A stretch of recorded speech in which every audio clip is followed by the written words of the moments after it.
Today I want to look at an encounter with God's power.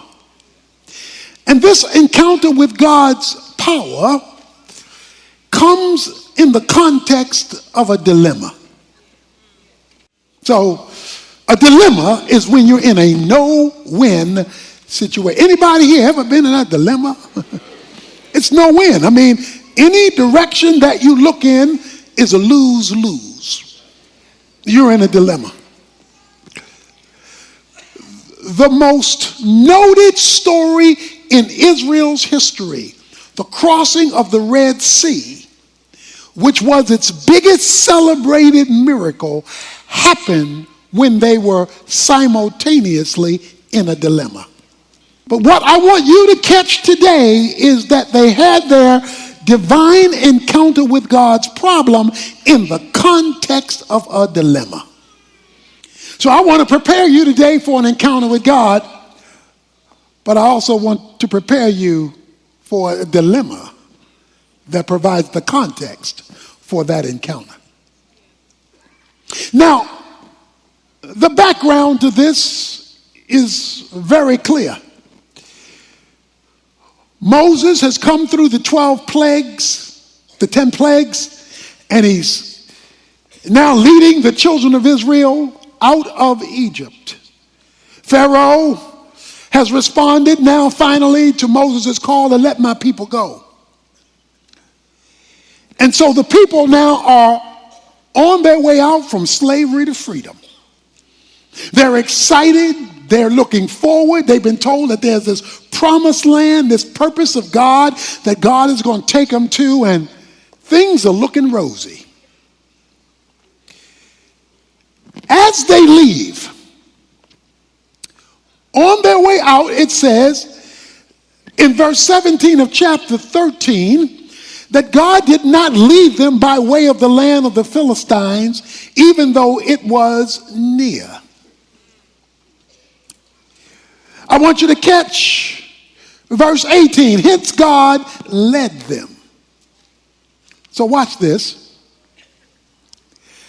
Their dilemma is going to come about when God is leading them. Their dilemma is going to happen when they're in the will of God. Their dilemma is going to occur when they're being obedient. Because it says God was leading them. Not only was God leading them into what would be a dilemma, it says God led them the long way around. He did not lead them in the short distance. Not only that, but God was going before them, verse 21 of chapter 13 says, in a pillar of cloud by day and a pillar of fire by night. He's walking with them in every step of the way. And when they are doing this zigzag through the wilderness, it says in chapter 14, Pharaoh will say to the sons of Israel, verse 3, they are wandering aimlessly in the land, and the wilderness has shut them in. And the wilderness will shut them in. So when he says, and the wilderness shall shut them in, they're going to be in a no-win situation that they can't get out of without coming back toward us. And it says, and God was leading them. He was leading them into a cul-de-sac, or what you and I would call a trap. See, a lot of us figure God wouldn't do that.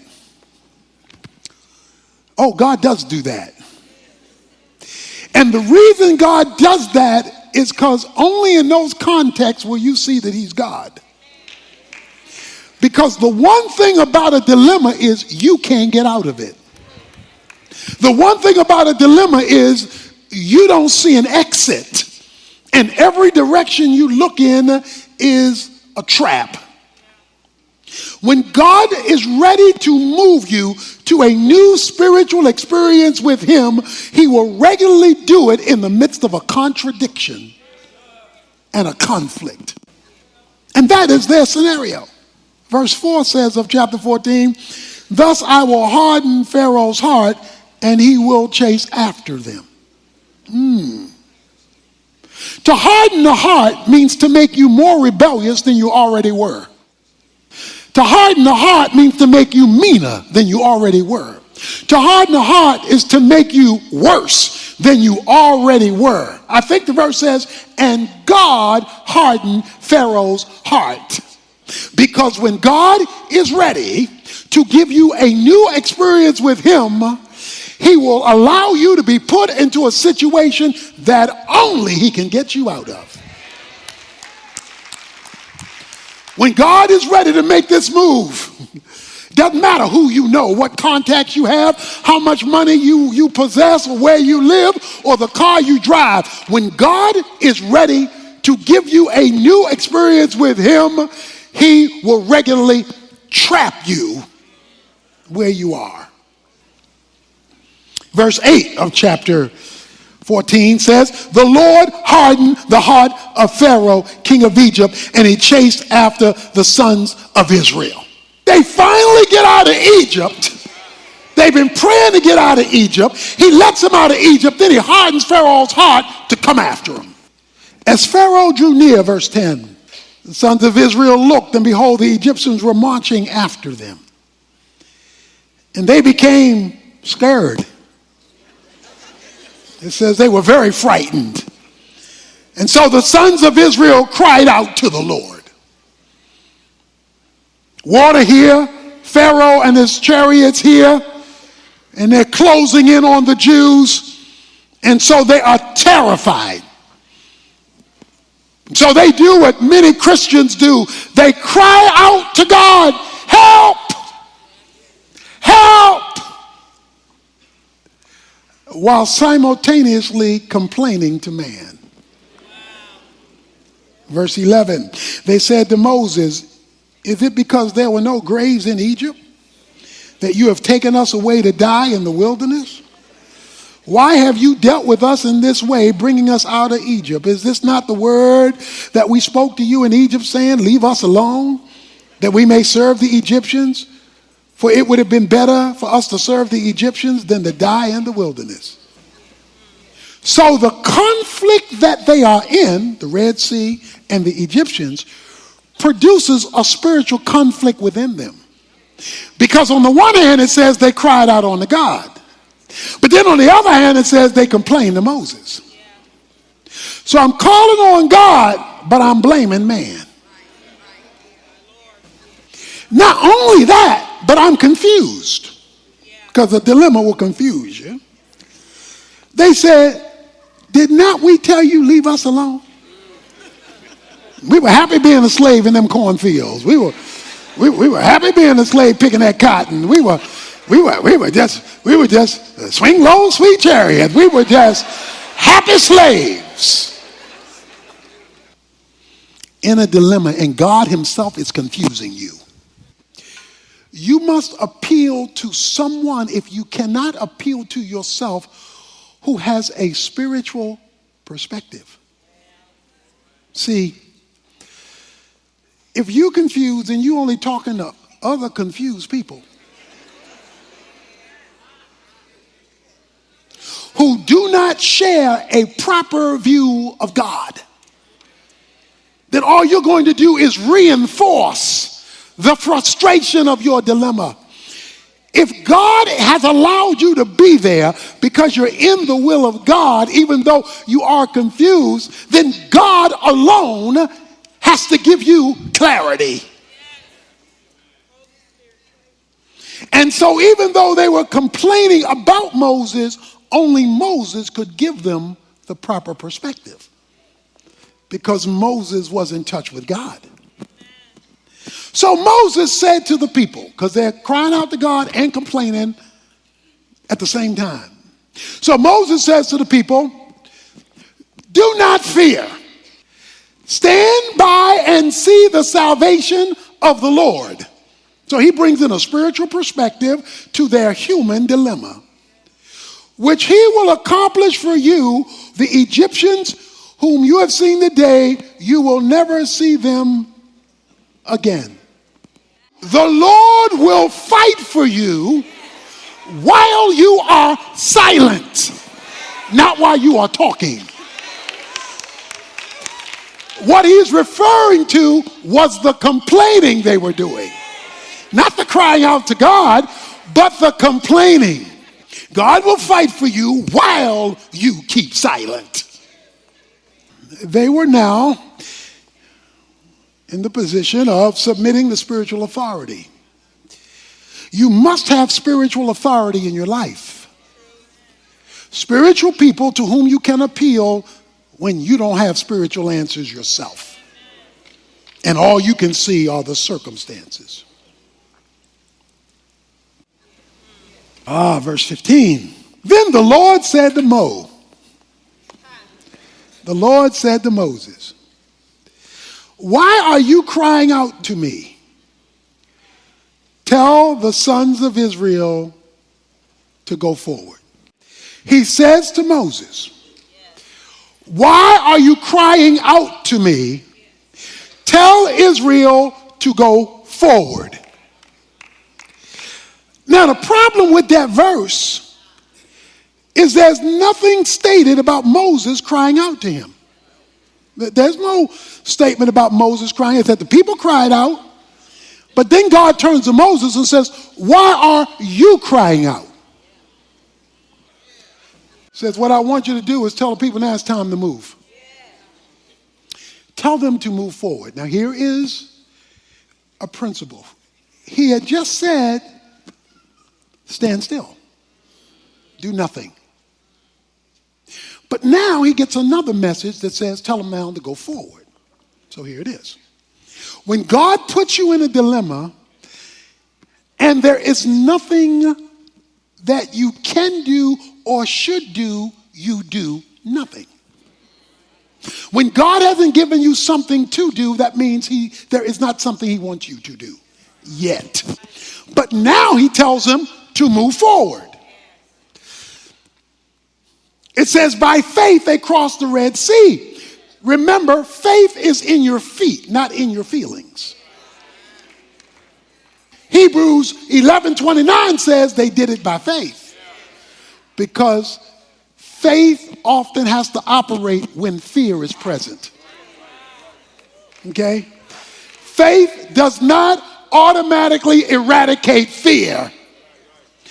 But faith, when it is operating, overrides fear because fear immobilizes. Faith moves, even when you are fearful. But when he gives you something to do, you move.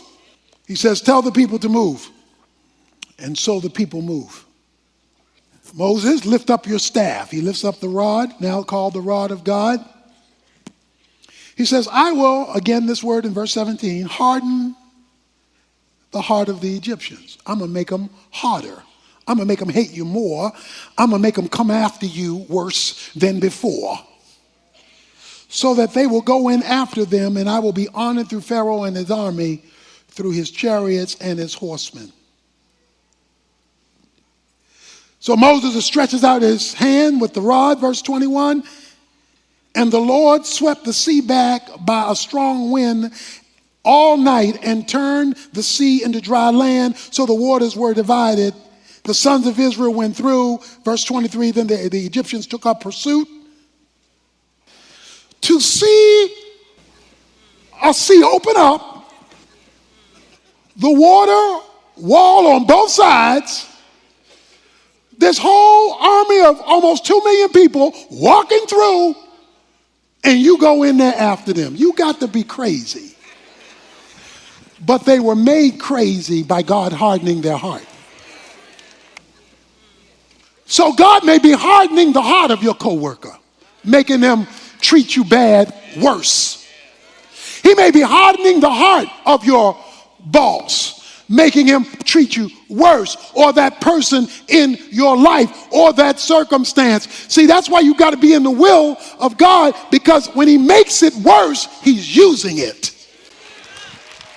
I will harden Pharaoh's heart, and the Egyptians will come after you.